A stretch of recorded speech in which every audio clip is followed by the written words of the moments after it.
nuestro Señor. En estos momentos queremos solicitarte el perdón de nuestros pecados.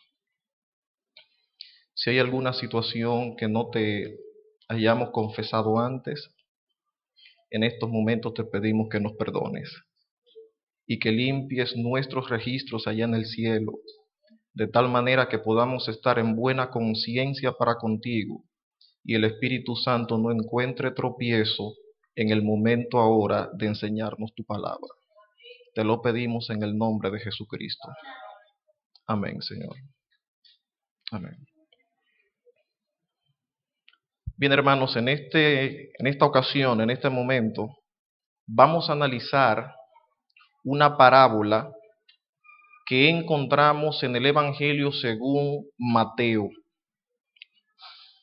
Esta parábola se encuentra en el capítulo 20 del Evangelio según Mateo, y hay algunas cosas interesantes que yo creo que el pueblo de Dios debe prestar especial interés y suma atención a lo que allí dice, y más que lo que allí dice, lo que allí se enseña.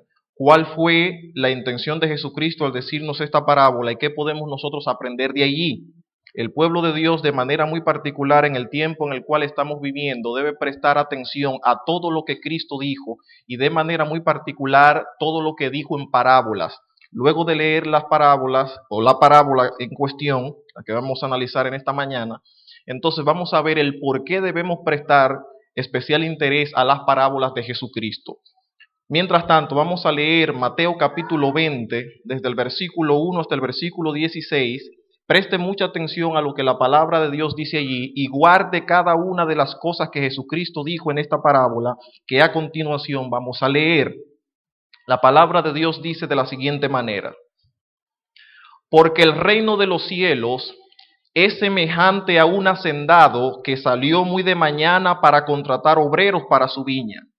Y habiendo convenido con los obreros en 1 denario al día, los envió a su viña.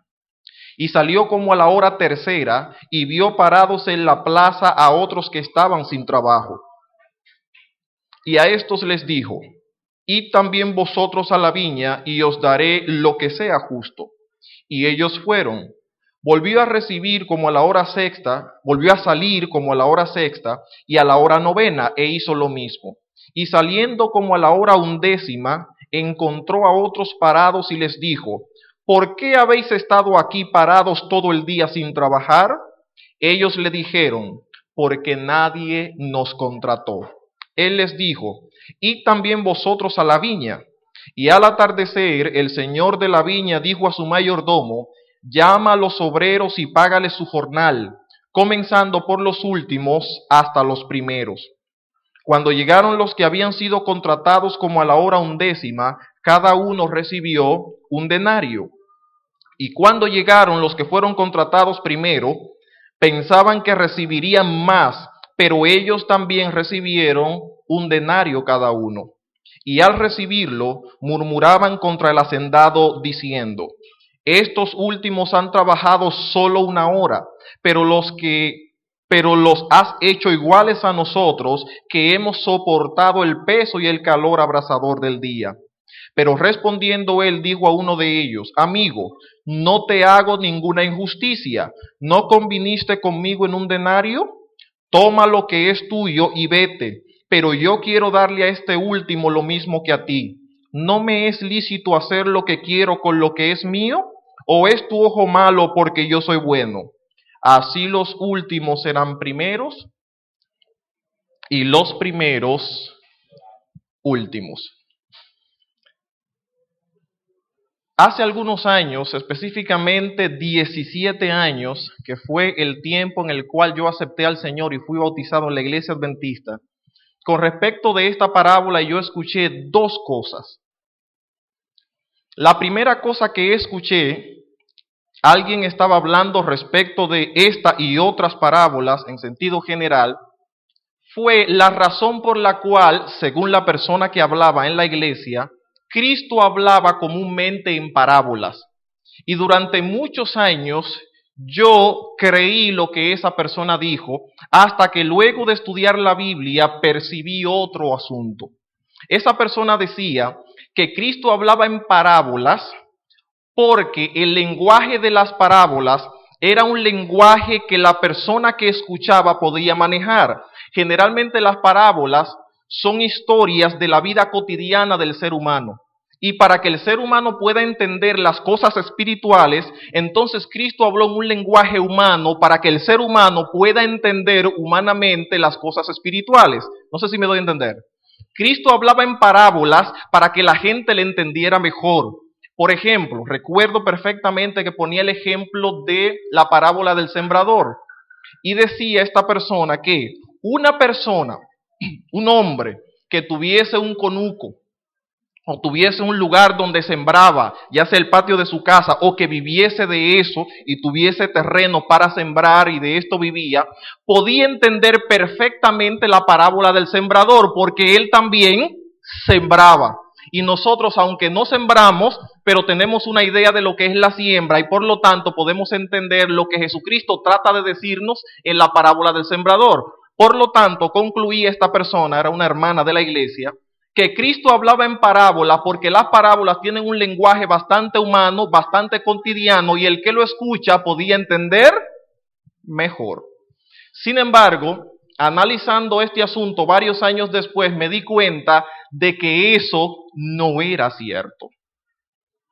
Cristo no hablaba en parábolas porque era un lenguaje humano y cotidiano y la gente le pudiese entender mejor.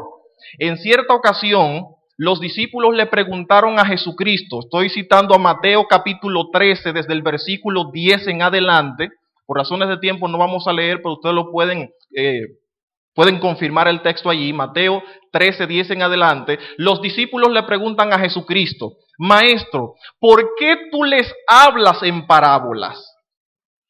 Fíjate que los discípulos no están pensando en por qué nos hablas, no es el sentido de la pregunta, sino por qué les hablas a ellos, porque el lenguaje de Jesucristo con sus discípulos era a veces diferente.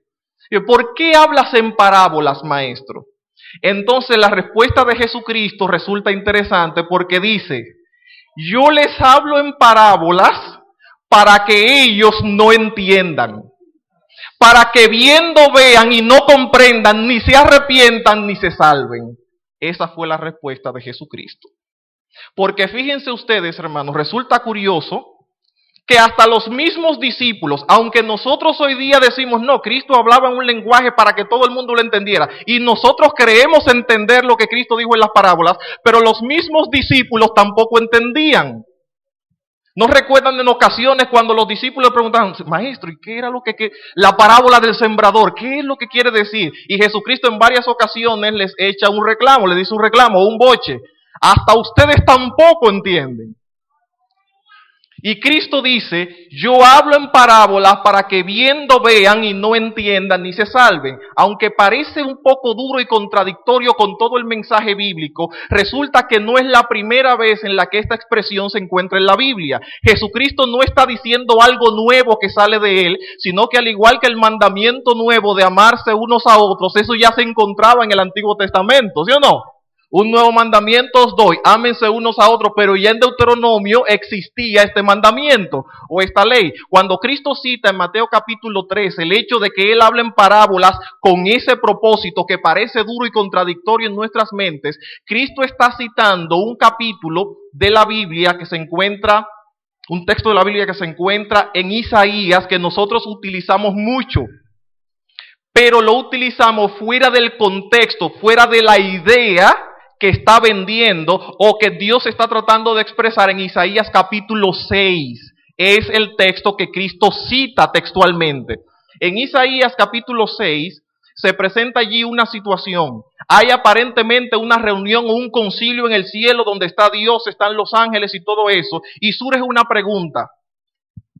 ¿A quién enviaré? ¿Verdad?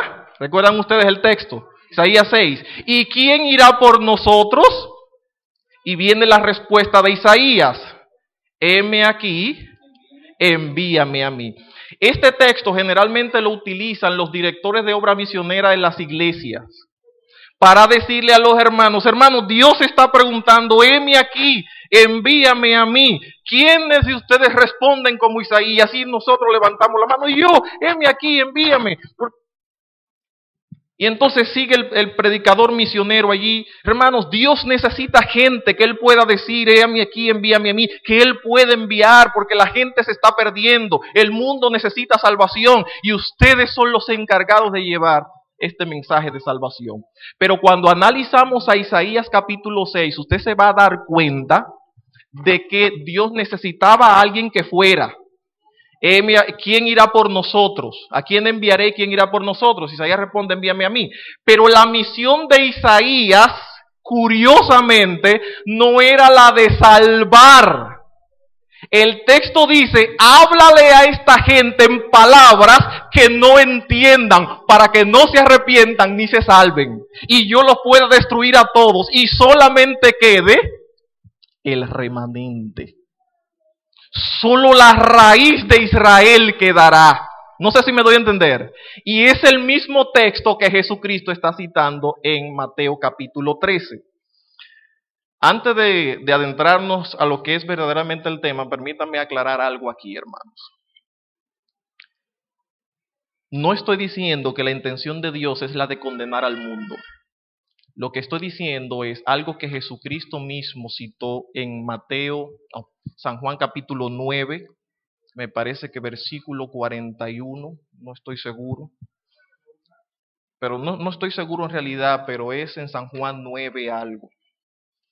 Lo cierto es que ahí en San Juan capítulo 9,